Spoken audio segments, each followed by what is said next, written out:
Halo, Assalamualaikum, berjumpa kembali di channel Siwar TV.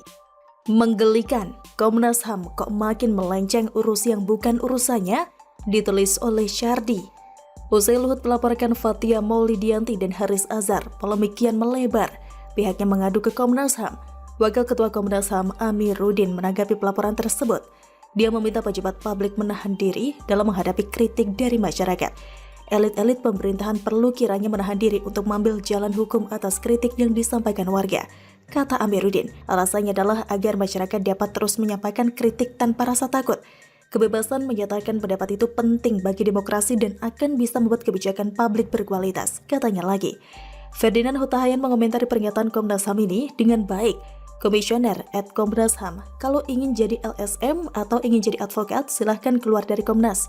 Jangan peralat lembaga Komnas HAM untuk urusan yang bukan persoalan HAM. Kalian jangan jadi badut-badut nasional yang membiarkan pelanggaran HAM, tapi ribut dengan yang bukan HAM, dungu, katanya lewat akun Twitter. Komnas HAM makin lama makin melenceng dari jalurnya.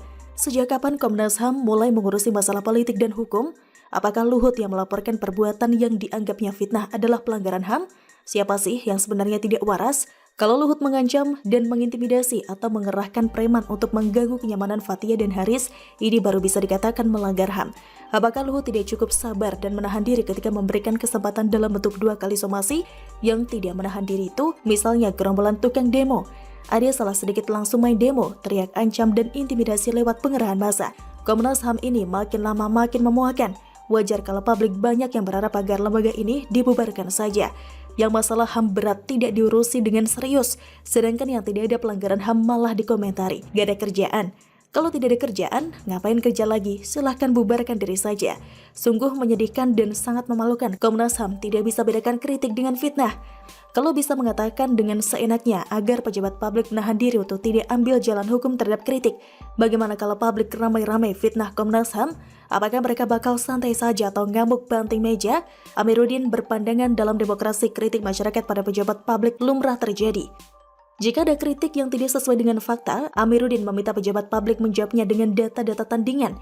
Elit-elit pemerintah kan cukup dengan mengumumkan atau membuka data-data yang sahih untuk membantahnya, himbau dia. Ini juga tidak masuk akal. Kalau begini ceritanya, bagaimana kalau ada ratusan fitnah yang menyerang seseorang? Mau berapa kali bantah dan klarifikasi? Tidak usah sampai ratusan, puluhan fitnah saja sudah bikin habis waktu hanya untuk bantah dan adu data. Jadi, pejabat tidak usah kerja, hanya makan gaji untuk menangkis fitnah? Mikir dong. Lagi pula tidak ada aturan yang mengharuskan pejabat publik diam saja ketika merasa difitnah atau dirusak nama baiknya. Artinya mereka berhak melaporkan hal yang dianggap merugikan dirinya. Kenapa Komnas HAM dengan sok bijaknya meminta agar pejabat menahan diri? Apakah Komnas HAM sudah lupa dengan tugasnya? Apakah Komnas HAM sudah dipengaruhi sehingga jadi melenceng begini? Dulu gerombolan 212 itu klaim membela agama dalam setiap aksinya. Ngakunya tidak ada nuansa politis, murni agama. Tapi nyatanya mereka melenceng makin jauh dan masuk ke dalam ranah politik.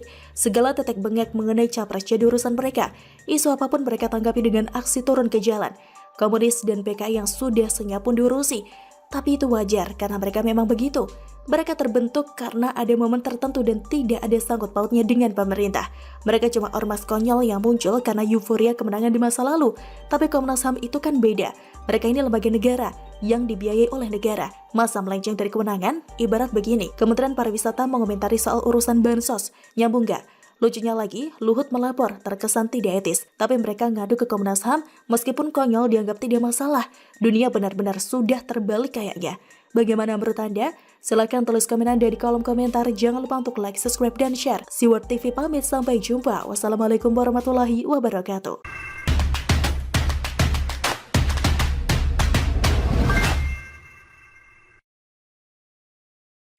Halo, Assalamualaikum, berjumpa kembali di channel Siwar TV. BEM SI, Maki dan PKS kompak tuntut Jokowi angkat pecatan KPK. Ada apa? Ditulis oleh Niha Alif. Pertengahan September ini kita dikejutkan dengan berita adanya kantor tandingan dari para pegawai KPK yang tak lulus tes TWK. Entah memang urat malunya sudah putus atau bagaimana sehingga mereka terus mengemis diangkat meski sudah mau dibuang. Padahal dulu geng novel yang paling terdepan mengkritik Jokowi, mulai dari tuduhan tak becus menuntaskan kasus penyiraman air keras, mengubah undang-undang KPK, hingga pengangkatan Firly Bahuri. Di mata novel DKK tidak ada yang baik dari seorang Jokowi, lantas mengapa kini mereka kelonjatan dan terus menuntut belas kasih Jokowi? Adakah sesuatu yang ingin ditutupi? Dari menekan dewas KPK, memframing busuk lewat media Tempo dan ICW hingga mendesak agar Firly dipecat sudah dilakukan.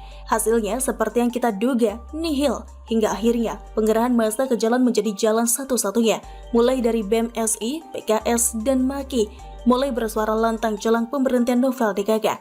Seperti dilansir suara.com, Aliansi Badan Eksekutif Mahasiswa atau BEM se-Indonesia bersama Gerakan Selamatkan KPK atau GESAK meminta Presiden Joko Widodo untuk segera bersikap dan mengangkat 56 pegawai KPK yang tidak lulus tes wawasan kebangsaan atau TWK menjadi ASN.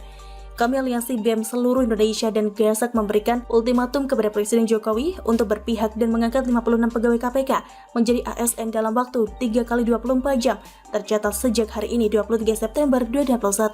Isi keterangan surat yang diterima Kamis 23 September 2021. Jika Bapak masih saja diam tidak bergeming, maka kami bersama elemen rakyat akan turun ke jalan menyampaikan aspirasi yang rasional untuk Bapak realisasikan, sambungnya.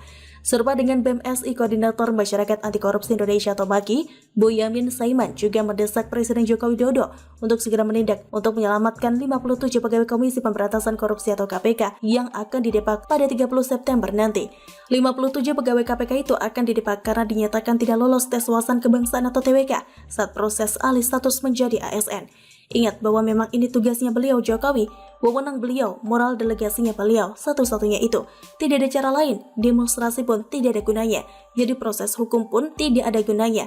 Jadi harus keputusan Presiden, kata Boyamin di Pengadilan Negeri Jakarta Selatan pada Selasa 21 September 2021. Boyamin pun menyinggung sikap Jokowi yang cepat merespons aksi unjuk rasa yang dilakukan Suroto, seorang peternak ayam telur asal Blitar, yang mengeluhkan harga pakan ternaknya. Pasca peristiwa itu, Jokowi langsung mengundangnya ke Istana Negara untuk mendengarkan aspirasinya. Loh ini kan, telur ayam yang di Blitar saja diurusi, Atta Halilintar saja diurusi berkaitan dengan musik diundang ke istana. Nah ini sama-sama pentingnya. Nggak usah ngomong nggak penting loh ya, telur penting juga. Maka Presiden juga harus urusi TWK, ungkapnya. Terakhir ada kader PKS yang juga satu suara dengan MAKI dan BEM SI. Mardani Alisera, Ketua DPP Partai Keadilan Sejahtera atau PKS, menyindir peran Presiden Jokowi dalam penuntasan masalah pegawai KPK yang tidak lolos tes wawasan kebangsaan atau TWK. Ia mengaku miris melihat peran Jokowi kekinian. Sebelumnya, Jokowi sempat menanggapi soal kisruh pemecatan 56 pegawai KPK yang tidak lolos TWK KPK. Jokowi menyebut tidak ingin semuanya dibebankan kepada seorang presiden. Miris pada Undang-Undang KPK yang baru menyebut lembaga ini di rumpun eksekutif, kata Mardani kepada wartawan pada Selasa 21 September 2021. Ia menilai kemungkinan Jokowi melakukan pembiaran lantaran